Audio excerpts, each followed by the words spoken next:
Part 1. The Archive of Silence. Chapter 1. The void was not silent.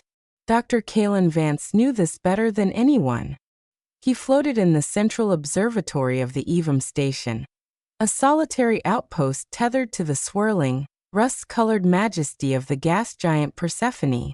To a casual observer, the station was a tomb, its silence absolute.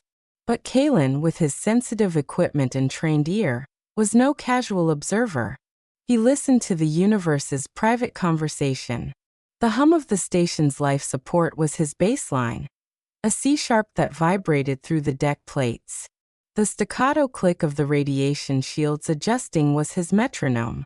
And through his headphones, a symphony of cosmic noise played on an infinite loop. The hiss of the primordial background radiation, the faint rhythmic ping of a pulsar 1,000 light-years away, the ghostly whisper of hydrogen clouds collapsing into new suns. He was an audio archivist, a curator of echoes. His mandate, self-imposed 5 years ago, was to capture the sounds of humanity's expansion and the universe's indifference. He recorded the chatter of mining drones from the asteroid belts, the distorted battle cries from long-dead wars bouncing off nebulas, and the lonely data streams from colony ships pushing into the black. But mostly, he listened to the silence of the silent sector. Officially, it was Grid 734 Alpha. But to everyone in spacefaring society, it was the silent sector. The place where signals went to die. The place where the starlit grace had vanished. Lilith, run a diagnostic on the long-range array. Focus on the Hercules cluster passives, Kalen said, his voice rough, a tool he used infrequently. Diagnostic initiated, replied the AI. Her voice a smooth, synthetic alto that was the only other conscious presence on the station. All systems are operating at 98.7% efficiency. The Hercules cluster data stream is nominal. High levels of interference from the NGC 6210 nebula. Filter it. I want the raw data. A new stream of sound filled his headphones, a chaotic, beautiful mess. It was the sound of creation and destruction, a billion-year-old light show translated into audio. He closed his eyes, letting the static wash over him. This was his meditation, his penance. His datapad, floating beside him, displayed a single image, a woman with laugh lines around her eyes and hair the color of deep space, dotted with the faint, simulated glitter of a stellar nursery. Alara. The caption read, "Last day on Titan Prime." He hadn't looked at the full photo album in years. He didn't need to. Her face was etched on the inside of his eyelids. He was pulled from his reverie by a sharp, automated alert. Anomaly detected, Lilith announced, her tone never changing. In the silent sector data stream, a coherent signal burst. Duration, 1.4 seconds. Kalen's heart, a sluggish muscle in the low gravity, gave a single, hard thump. Coherent signals didn't come from the silent sector. That was the whole point.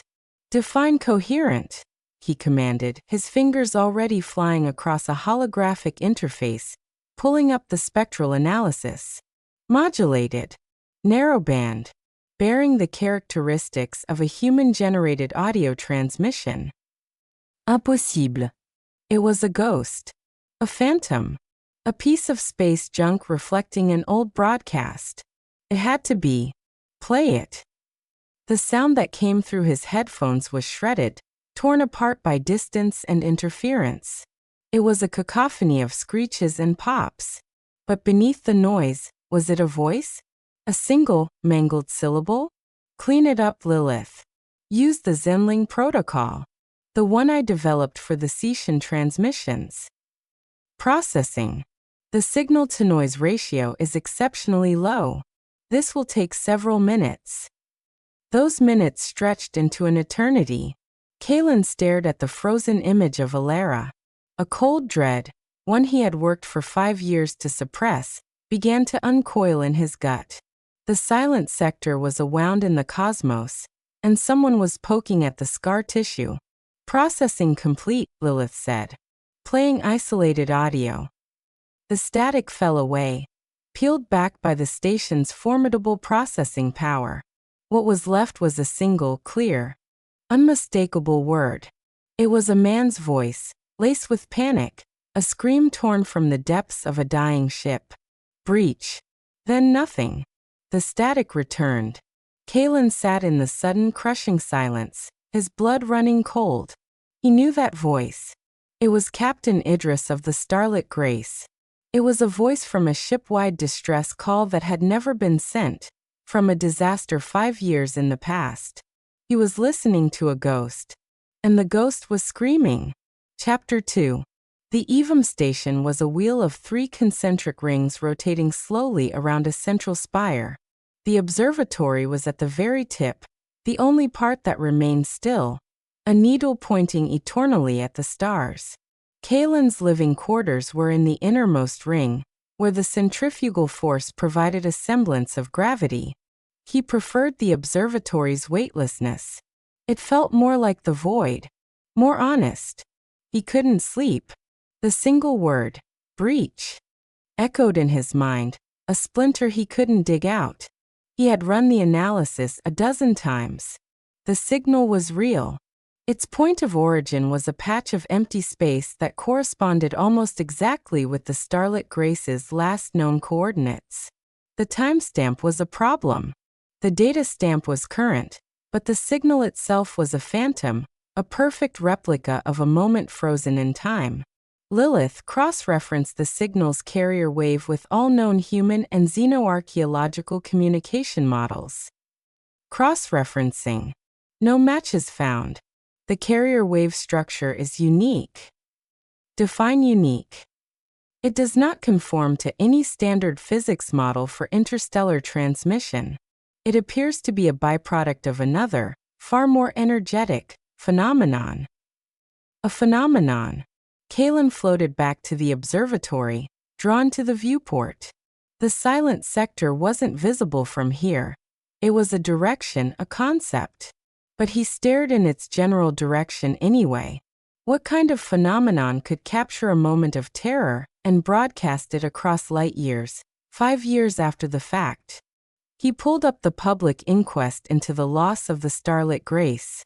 The official conclusion was catastrophic systems failure due to uncharted gravitational shear. A polite way of saying the ship was torn apart by forces nobody understood. He, as the sole surviving crew member, having missed the flight due to a severe last-minute illness, was the investigation's primary witness. His testimony was a blur of grief and fever. He had nothing to offer them. He opened a private file, encrypted with a key only he possessed. It was labeled Project Echolalia. Inside were his personal notes, his unsent messages to Alara, and the raw, unedited logs from the Starlit Grace's final hours that he had acquired. They were a chaotic mess of sensor data and fragmented crew communications. He had listened to them until the words lost all meaning, until they were just sounds, hoping to find a pattern, a reason, a culprit other than cruel, random chance. He had found nothing. Until now. Lilith, he said, a new idea forming, a dangerous one. I want you to run a new analysis. Take the breach signal. I want you to treat it not as a communication, but as an audio artifact. Analyze it for environmental data. Stress on the vocal cords, background vibrations, the acoustic signature of the ship's metal. Everything. Understood. This is a highly speculative analysis. Just do it. While the AI worked, he scrolled through the crew manifest. Captain Idris. Chief Engineer Rostova. Dr. Eris Thorne, xenobotanist. Alara Vance, astrophysicist. His finger hovered over her profile. Her official photo showed her in a crisp uniform, but she was smiling, a spark of rebellion in her eyes. She had never been one for rules. The mission of the Starlit Grace was routine. A survey of the gravitational anomalies in the sector. Alara's personal research, the one she'd whispered to him in their bed on Titan Prime, was anything but. She believed the anomalies weren't natural. She called them scars on spacetime. She was looking for evidence of something else. Something that had caused the scars. Analysis complete, Lilith stated, pulling him back. The vocal stress indicates extreme, immediate terror. The background acoustic profile matches the theoretical model of the Starlit Grace's hull composition. There is a secondary, low-frequency vibration present that does not match any standard ship system. Show me. A spectrogram appeared on the main screen. The voice was a bright line. Beneath it, almost subsonic, was another pattern, a complex, twisting waveform that looked less like sound and more like a tangled knot of light. What is that? Kaylin whispered. Unknown. Its frequency is below the range of human hearing. It appears to be modulating the primary signal. It is the source of the unique carrier wave. Kaylin magnified the waveform. It was beautiful and terrifying. It looked like a sonic representation of the gravitational anomaly maps Alara had been studying. This is it, he breathed. This is what she was looking for. He felt a dizzying cocktail of emotions. Vindication, terror, and a grief so fresh it felt like the day he'd received the news. Alara had been right. The anomalies were not natural. And they had killed her for it. For 5 years he had been a curator of the past, preserving the echoes of what was gone. But this was a message. A message from the phenomenon itself. A recording of the moment it had consumed his wife. He had to hear more. Lilith, I am retasking the entire station. I want every listening dish, every sensor, every ounce of processing power directed at the silent sector. I want you to scan for that low-frequency waveform. Filter everything else out. Find me more of that signal. The station's primary function is to monitor all sectors equally. This directive violates. Override authorization. Vance Theta 79. A pause. Override accepted. Retasking all systems. Estimated time to full deployment. 2 hours. Kaylin turned back to the viewport. The void outside seemed darker now, more watchful. He was no longer just listening to the past. He was hunting the thing that had stolen it from him. And he had just thrown bait into the water. Chapter 3. 3 days passed. The station, now a dedicated ear cocked towards a single point in the sky, heard nothing but the usual cosmic static. The hope that had flared in Kaylin began to dim, replaced by the familiar, heavy weight of futility. Perhaps it had been a fluke. A 1 in a quintillion coincidence. A cosmic joke.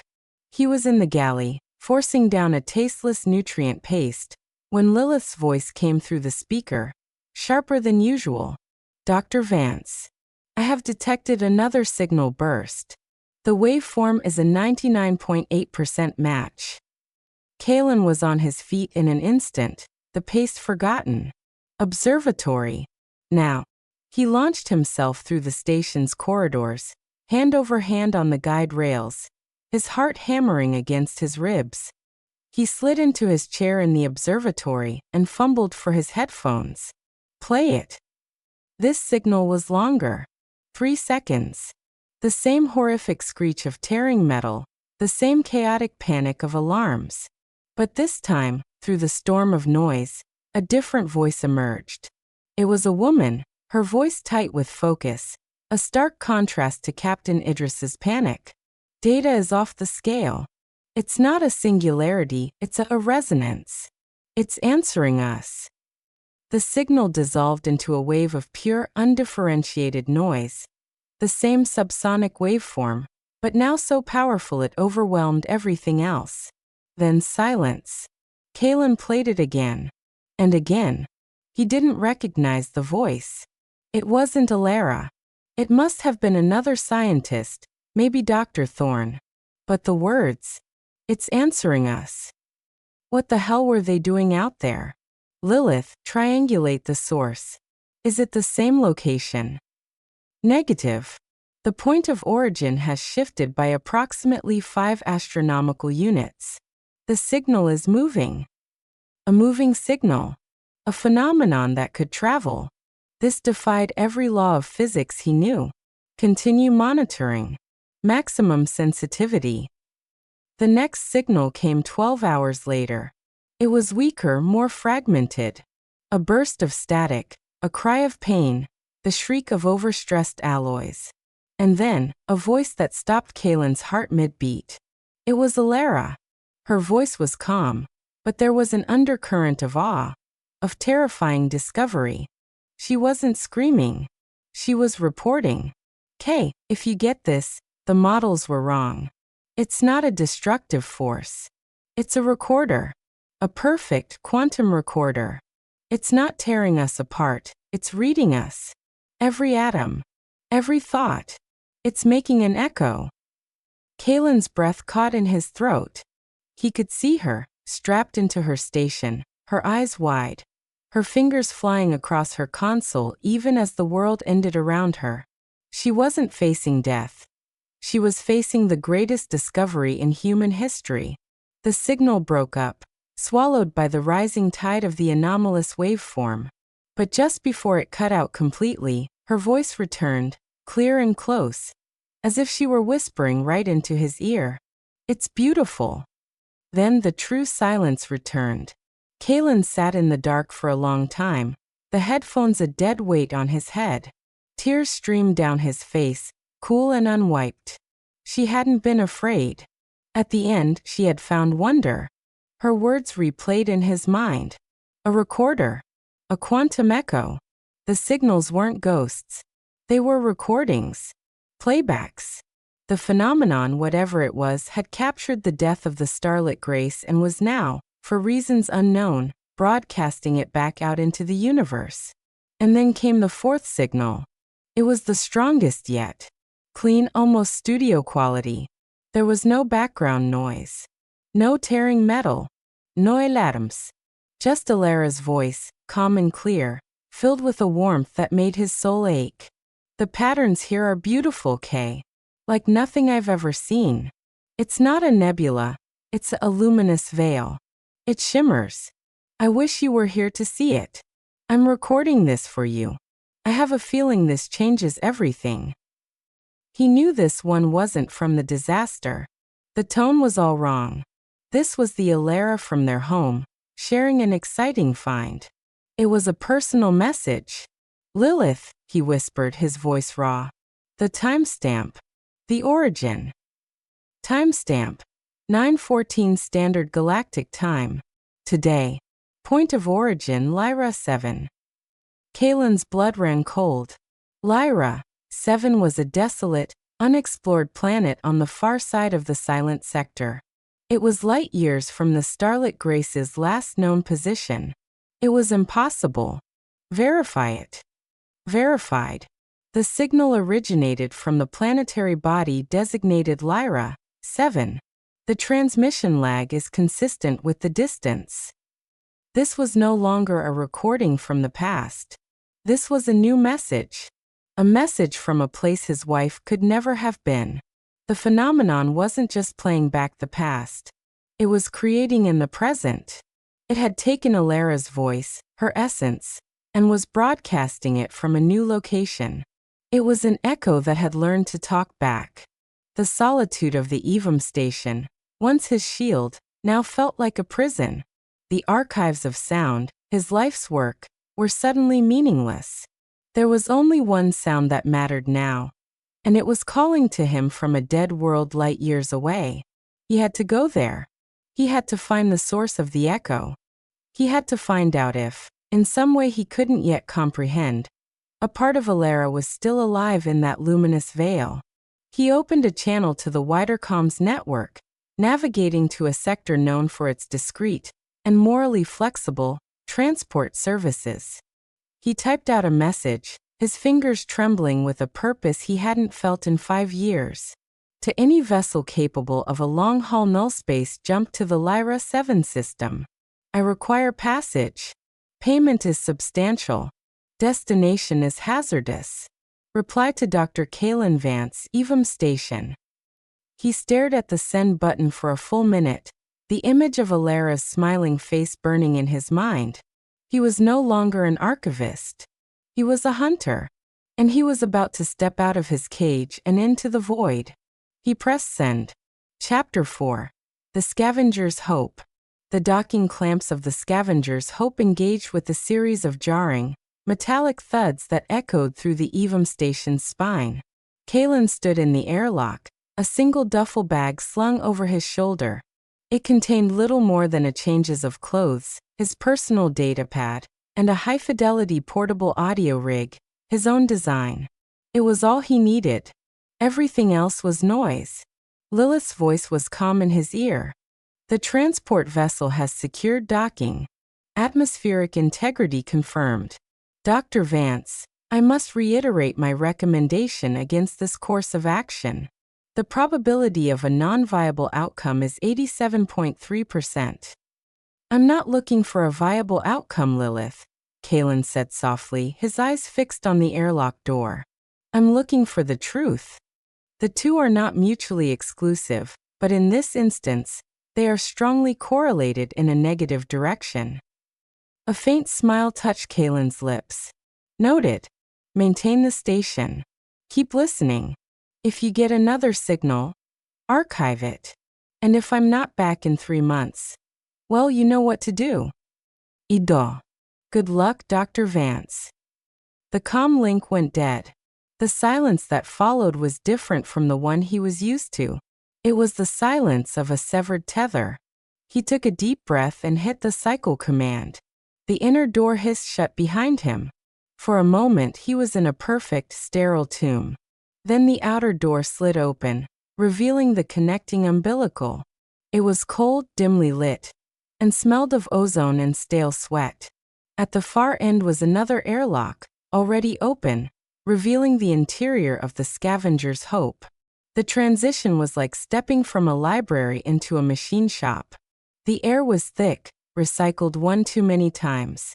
The lighting was a harsh, utilitarian yellow. Wires snaked along the ceiling conduits, and every surface was scuffed, stained, or patched. This was a ship that had been used hard and put away wet, over and over again. A man was waiting for him, leaning against a bulkhead with practiced nonchalance.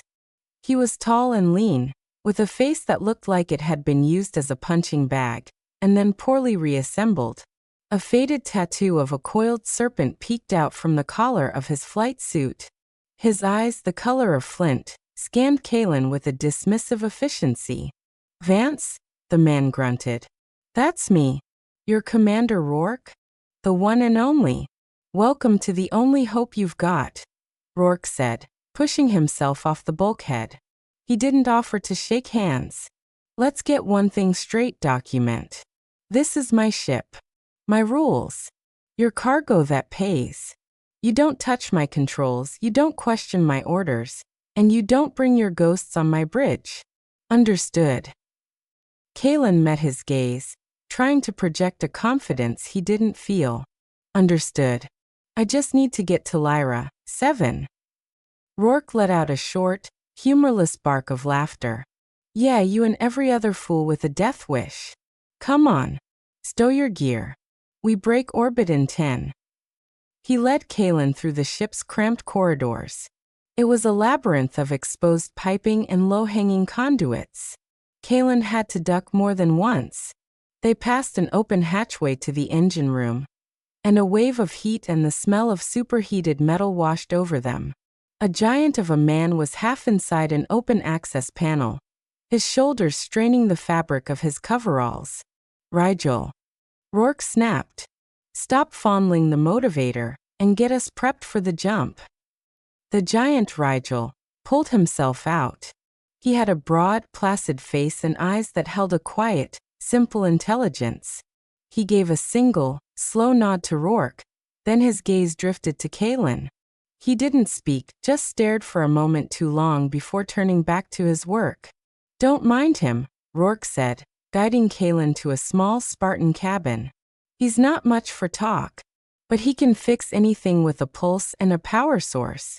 which is good, because where we're going, things tend to break. The cabin contained a bunk bolted to the wall, a small desk, and a locker. It was about a quarter the size of his quarters on the Evam. Home sweet home, Rourke said. Galleys down the hall to the left. Heads to the right. Don't clog it. He turned to leave. Commander, Kalen said, stopping him. Why did you take this job? You clearly think I'm a fool. Rourke paused in the doorway, his back to Kalen. Credits, document simple as that. The silent sector is a graveyard. Graveyards are bad for business. This fee will keep my ship in the black for a year. And besides, he finally turned, a cynical glint in his eye, I've never been to Lyra 7. Maybe the view is worth it. He left, sealing the cabin door behind him. Kalen sat on the bunk, the thin mattress offering little comfort. The ship vibrated around him, a deep, resonant hum that was entirely different from the Evam's gentle purr. This was the sound of raw power, of a vessel that fought for every inch of space it claimed. He heard the distant thrum of the engines powering up, felt the subtle shift in gravity as the Scavenger's Hope detached from the station and began to move. He closed his eyes, trying to find a center of calm. He played Alara's last message in his mind. I have a feeling this changes everything. The ship shuddered violently, and a low whine built from deep within its core. Through the small viewport in his cabin, the stars began to smear into long, brilliant streaks of light. The hum became a roar, pressing in on his eardrums. Reality itself seemed to stretch and warp. They were entering null space. The journey had begun. Hours later, Kalen ventured out to the galley. Rourke was there, sipping a dark, viscous liquid from a metal cup. Rigel was methodically disassembling a plasma torch on the table. Null space sickness hits you? Rourke asked without looking up. A little, Kalen admitted. The constant, low-grade sensation of falling was unsettling. You get used to it. Or you puke. Either way, it passes. Rourke gestured to a pot on a heating element. Coffee's there. It's terrible. Kalen poured a cup. Rourke wasn't lying. It was bitter and thick as tar. So, Rourke said, fixing his flinty eyes on Kalen, we've got 3 weeks in this tin can. You want to tell me the real reason we're flying into the one sector every sane pilot avoids? And don't give me that academic research dren you put in the contract. Kalen took a sip of the awful coffee, stalling for time. He looked at Rigel, who was still focused on his task, but he knew the man was listening. My wife was on the Starlit, Grace, he said quietly. Rourke's expression didn't change. I know. I read your file. Tragic. But that was 5 years ago. I've been listening to the sector since then. I heard a signal. A new one. With her voice. This time Rourke did react. A slow, deep sigh escaped him, laden with profound disappointment. Oh, for the love of, a ghost signal? You dragged me out here because you're hearing things. He shook his head. Doc, I've seen it 100 times. A man loses someone, his brain can't handle it, so it starts making up stories. You heard some stellar static. Your grief did the rest. It's not static. Kalen's voice was sharper than he intended. He pulled out his datapad and brought up the spectral analysis of the final signal. Look at the waveform. The coherence. The data stamp. It's real. Rourke glanced at the screen with the disinterest of a man looking at a child's doodle. Data can be faked. Or misread. You're a scientist, you should know that better than anyone. It originated from Lyra 7, Kalen insisted, his frustration growing. She described something there. A luminous veil. Rourke froze, his cup halfway to his lips. He slowly put it down. What did you say? The message, she said. It's not a nebula, it's a luminous veil. A strange look passed over Rourke's face, a flicker of something that wasn't quite skepticism. It was closer to recognition. He exchanged a quick, almost imperceptible glance with Rigel. The big man had stopped his work, his hands resting on the table. Luminous Veil, Rourke repeated, the words soft on his tongue. He leaned back, his eyes narrowing. That's a name I haven't heard in a long time. It's a spacer's myth. A ghost story they tell in the fringe ports about a haunted nebula that drives men mad. He looked at Kalen with a new, unsettling intensity. So, you're not just chasing a ghost document. You're chasing a fairy tale.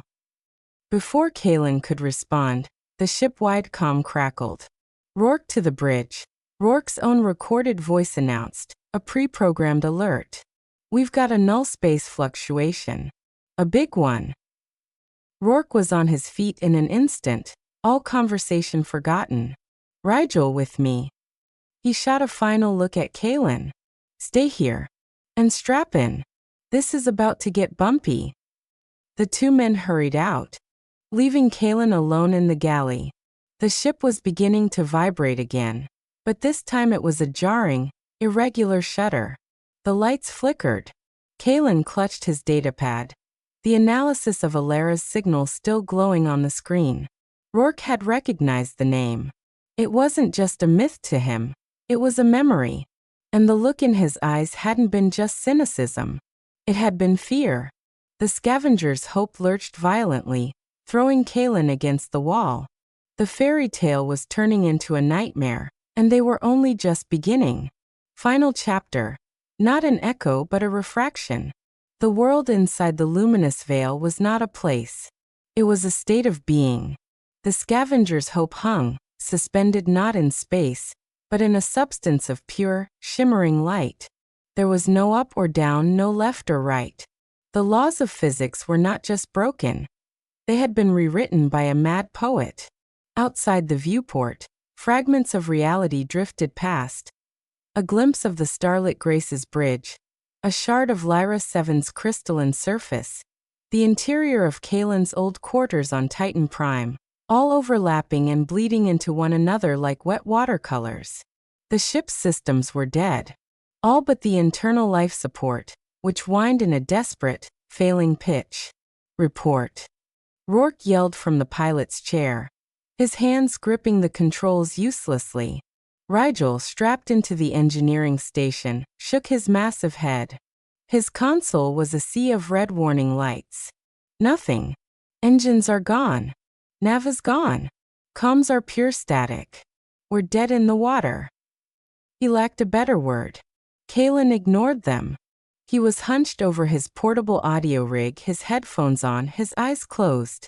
He was the only one who could navigate this. The visual data was useless, a chaotic lie. But the sound had a structure. The veil had a voice. It was a low, omnipresent thrum, the same subsonic waveform from the signals, but now he was inside it. It was the vibration of space-time itself. And woven through it, like melodies in a symphony, were the echoes. He could hear Captain Idris's final, panicked order. He could hear the scream of a junior engineer. He could hear the starlit Grace's hull groaning its death rattle. They were all here, preserved in perfect, agonizing detail. But he was filtering them out. He was listening for one specific harmonic. The one that held the awe, the wonder, the love. The one that held Alara. There, he whispered, his finger tracing a line on his scanner that only he could see. She's that way. Which way is that way, Doc? Rourke snarled, his composure finally cracking. There is no that way in here. Follow the sound, Kalen said, his voice unnervingly calm. I'll guide you. Thrusters only. Minimal power. Miraculously, Rigel managed to get minimal lateral thrusters online. The ship groaned in protest, but it began to move, sliding through the luminescent soup. Port 10 degrees, Kalen directed. Now steady. Follow the resonance.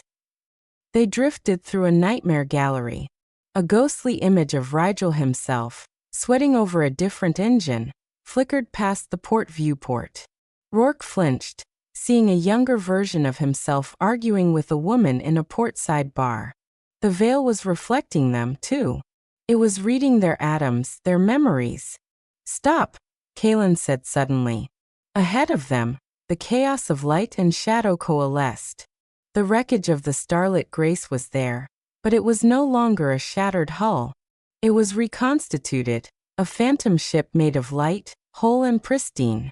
And standing before it, her form shimmering with the same ethereal energy, was Elara. She was turned away from them, looking at the phantom ship. Elara. Kaelin's voice was a breath, barely audible. She turned. And she smiled. It was her smile, the one that had launched him from his exile, but it was tinged with a profound cosmic sadness. Kay, she said. Her voice was clear, but it had a faint echo, as if coming from the far end of a long, hallowed hall. You found me. Kaelin stumbled towards the airlock, ignoring Rourke's warning shout. I heard you. Your message. I know. I hoped you would. She gestured to the veil around them. It's a recorder, Kay. A quantum impressionist. It doesn't just record events. It records the probability of events. Every choice, every chance, every possible outcome of a moment of immense energy. My ship's destruction, it was such a moment. She took a step towards the scavenger's hope, her form passing through a shard of twisted metal, as if it weren't there. I'm not a ghost. And I'm not the Elara you lost. I am the Elara from the moment the veil scanned us. A possibility where the scan was the only thing that happened, and the destruction was averted. I am an echo of a reality that never was. The truth slammed into Kaelin with the force of a physical blow. He hadn't found his wife. He had found her reflection. A perfect, sentient copy, trapped in a prison of light. We have to get you out, he said, desperation clawing at him. We can take you with us. Elara shook her head, her smile gentle. I am made of this place, Kay. I am a pattern held in stability by the veil. If you try to take me through the boundary, the pattern will collapse. I will cease to be. At least here I exist. I remember you. I love you. No. The word was torn from him. I didn't come all this way to leave you again. You came to find the truth, she said, her voice firm yet kind. And now you have it. The universe is stranger and more wonderful than we ever dreamed. It keeps receipts, Kay. For everything. The ship shuddered violently. A crackle of energy raced across the hull. The pocket is destabilizing. Rourke yelled from the bridge. Whatever you're doing, Doc, finish it. We have to go now. Rigel's voice followed, strained.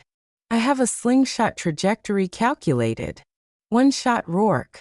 We need to ride the collapse wave out. Kaelin looked at Elara, at the face he had loved for a lifetime, at the consciousness that was both her and not her. He saw the acceptance in her eyes. She had made her peace with this.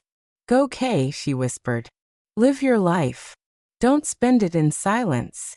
The universe has too many beautiful sounds. Tears streamed down his face, freezing in the cold air of the airlock.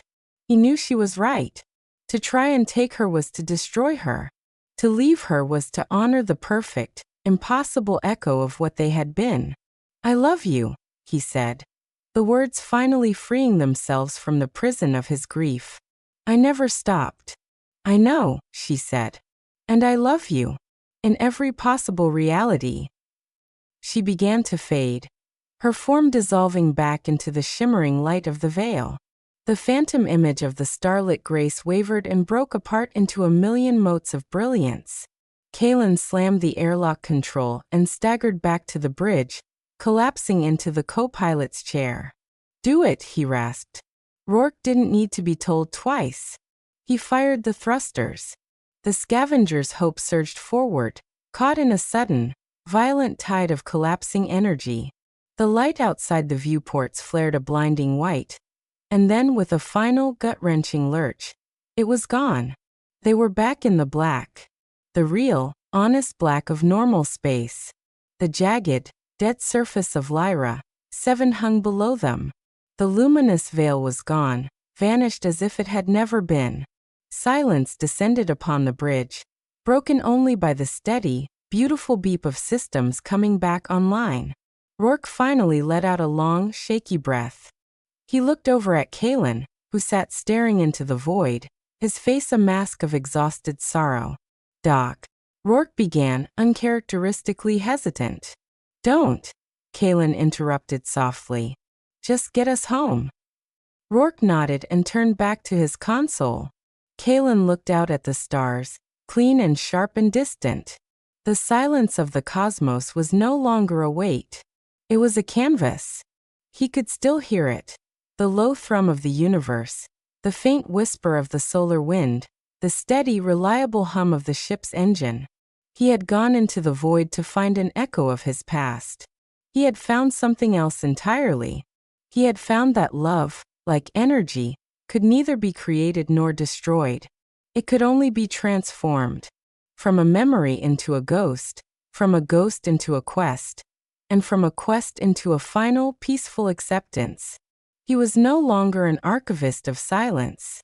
He was a listener, once again, in a universe brimming with sound. And for the first time in 5 years, the most important sound he could hear was not from the past, but the quiet, steady rhythm of his own heart, beating him towards a future he was finally ready to face.